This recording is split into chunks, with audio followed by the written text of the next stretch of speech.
bem, pessoal? Fazer silêncio. Olhar para frente, prestar atenção aqui. Então, dando continuidade ao nosso estudo da filosofia moderna, hoje nós vamos conhecer um filósofo escocês moderno, chamado David Hume. Ele nasceu em 1711, ali no século XVIII, morre em 1776 na cidade de Edimburgo, na Escócia. Ele é o principal representante aí da escola cética. O que é o ceticismo? Vocês lembram? Quem sabe o que significa isso?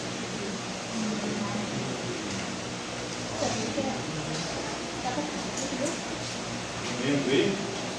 Ceticismo é uma palavra de origem grega, vem de skepsis. Skepsis significa dúvida, investigação. Então, na perspectiva de David Hume, nós devemos duvidar de tudo, sempre buscar e investigar o fundamento de todas as coisas. A fonte, a origem, o princípio de todos os conhecimentos, segundo ele, o de todo conhecimento, ele é um empirista.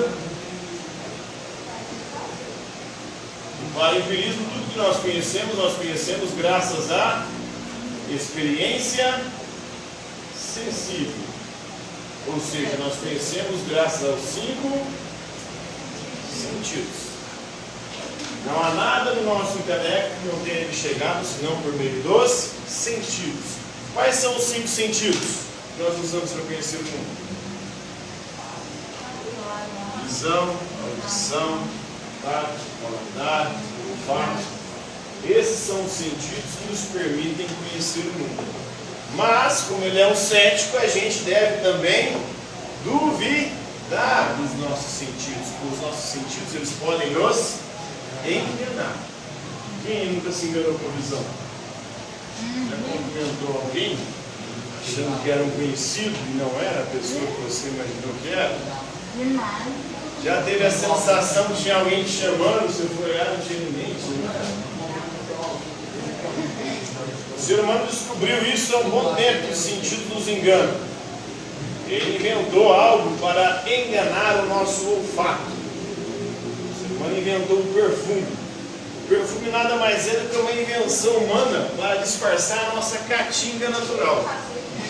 Não existe pessoa cheirosa.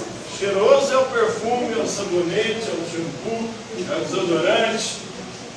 É os produtos químicos que a gente usa para poder disfarçar o que o nosso corpo produz. Porque o que o nosso corpo produz é fedor, caatinga, odor. Fica sem tomar banho, sem usar esses produtos químicos para você ver. O que acontece?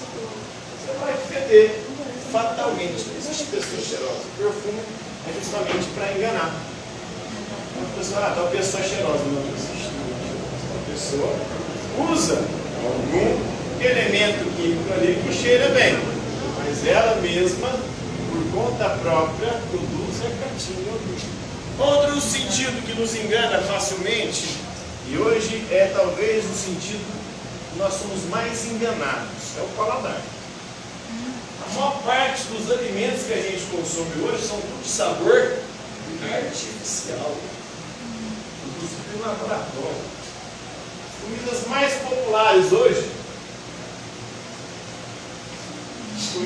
populares hoje, são os ultraprocessados.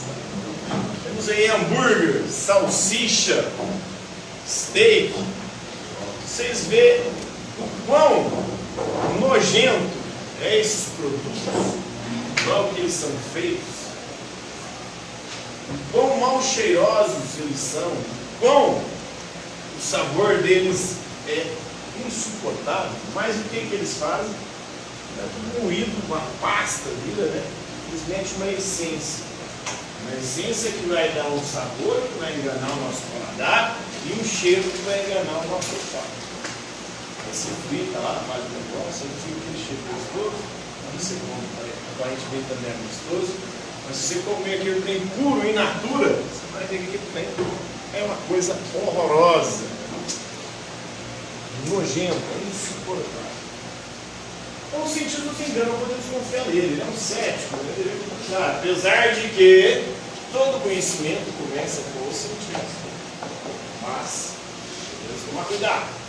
porque eles nos enganam. Então, suas ideias são um ponto culminante da tradição cética, porque eles dizem tudo, mas é uma dúvida provisória. Os sentidos nos dão conhecimentos probabilísticos, de probabilidade, nunca nos dão certezas absolutas. Por exemplo, os sentidos eu analiso o ferro, percebo que o ferro conduz energia elétrica. Analiso o bronze, percebo que o bronze conduz energia elétrica. Analiso o ouro, percebo que o ouro conduz energia elétrica. Analiso a prata, percebo que a prata conduz energia elétrica. Analiso o aço, percebo que o aço conduz energia elétrica. Analiso o cobre, percebo que o cobre conduz energia elétrica. O que esses elementos têm em comum? Todos conduzem energia elétrica, todos são o quê? Todos são? O que esses elementos são? Todos eles são metais, não são? Aí eu posso dizer que todos os metais conduzem energia elétrica? É porque nem todos os metais conduzem energia elétrica. O mercúrio é um metal e não conduz energia elétrica. Então, provavelmente, se é um metal, provavelmente ele será um bom condutor de energia elétrica. E aí ele vai destruir com essa concepção que nós chamamos de causalidade. O que é a causalidade? A ideia de causa e efeito. Onde há fumaça, há fogo. Fumaça é efeito, fogo, a causa. Será que é assim? Sempre onde há fumaça, há fogo.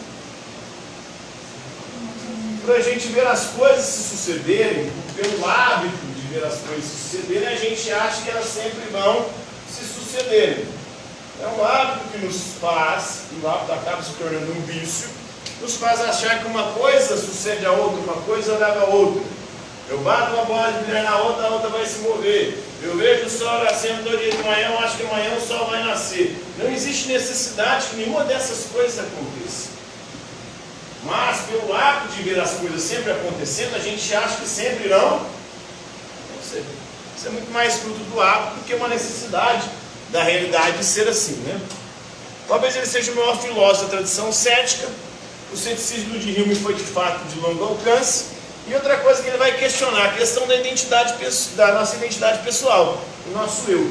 Segundo ele, não existe algo que nós podemos chamar de eu.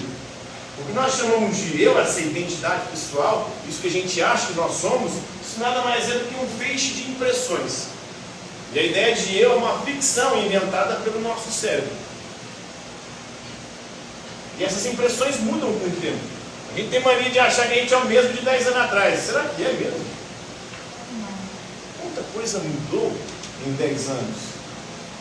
Tanto nas nossas ideias, nos nossos pensamentos, quanto no nosso corpo. Há 10 anos atrás, nenhuma das células que estão no seu corpo agora estavam aí, vocês sabiam disso? Como que todas as células do seu corpo mudou e você continua sendo a mesma pessoa? Com essa ideia de eu, uma ilusão, um eu permanente. Então nós tendemos a pensar que somos a mesma pessoa que fomos há 10 anos, e não somos.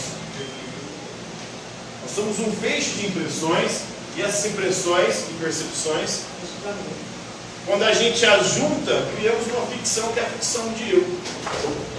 Ah, eu sou assim. Assim nossa, nenhum.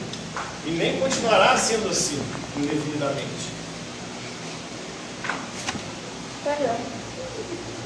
Então, achamos que sabemos pela experiência que quando uma bola de bilhar bate em outra, a segunda moverá em linha reta. É a questão da causalidade, tá, né? Não há necessidade disso, isso é o hábito. O hábito nos leva ao vício de achar que uma coisa sucederá a outra quando nada a ver. Né? O Sol, por exemplo, é uma estrela. A estrela tem um tempo de vida útil. Um dia o Sol não vai nascer mais. O Sol, como estrela, ele vai entrar em colapso. Se entra em colapso, morre. Claro que esse processo demora milhões e milhões de anos, né? Não. Onde há fumaça, há fogo. Assim, então a gente fica associando as ideias. As ideias de Hume sobre o ego são certamente desconcertantes, ou seja, sobre o eu.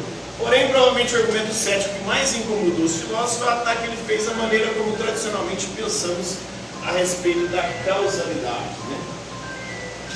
Causalidade é essa ideia de causa e efeito, de que uma coisa leva a outra, de que necessariamente uma coisa sucederá a outra.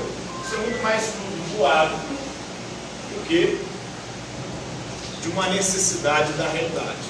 Então, na visão de Hume, não existia nada no mundo que levasse a relações causais, aí, logicamente necessárias. Isso é necessário. Não é necessário que o sol nasça amanhã, pode ser que nasça. Não é necessário que onde há fumaça, há fogo. Não é necessário que eu bater uma bola na outra, a outra bola vai andar. Apesar do ceticismo de Hume ter lançado uma sombra persistente sobre a filosofia, muitas pessoas eu considero aí o maior filósofo moderno. Porque, justamente, alguém que vai questionar todos os fundamentos da ciência moderna. A ciência moderna e a própria filosofia moderna estavam em busca de uma certeza absoluta. E para ele não é possível a gente ter certeza absoluta de nada. Nem do nosso eu, nem daquilo que a gente conhece do mundo. No máximo a gente pode chegar em alguma probabilidade. Mas certeza absoluta, jamais. E é isso que acontece, né? Porque a ciência hoje tem um âmbito ali para o erro. Um remédio, por exemplo. Você vai ler a bula do remédio, lá tem a pesquisa em laboratório. Foram feitos testes. O remédio funcionou para 100% das pessoas? No máximo é a probabilidade. Claro que você tem que, para soltar o remédio, a probabilidade tem que ser bem alta de que ele funcione, ou vai funcionar para o maior número de pessoas possível. Mas para algumas pessoas não vai funcionar, porque não há como ter certeza absoluta. Não tem como ter certeza absoluta, porque amanhã o sol está na mar, de que onde há fumaça, há fogo, que o remédio vai funcionar. No máximo há uma grande probabilidade disso acontecer. Por isso o ceticismo dele não é um ceticismo absoluto.